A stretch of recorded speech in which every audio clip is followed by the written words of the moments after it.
Also రేపు photoshoot start చేద్దాం. మరి నీ జాబ్? రెసిగ్నేషన్ పెట్టాను, అప్రూవల్ కూడా వచ్చేస్తుంది. కంగ్రాట్స్. జాబ్ మానేస్తే కంగ్రాచులేషన్స్ చెప్తారా? నేను చెప్తాను.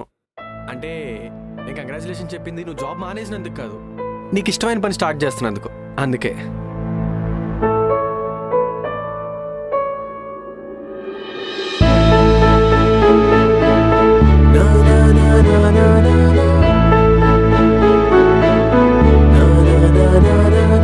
ఐరా, నువ్వేమనుకోనంటే ఒకటి అడగొచ్చా?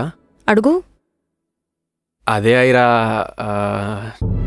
నువ్వు అంటే నాకు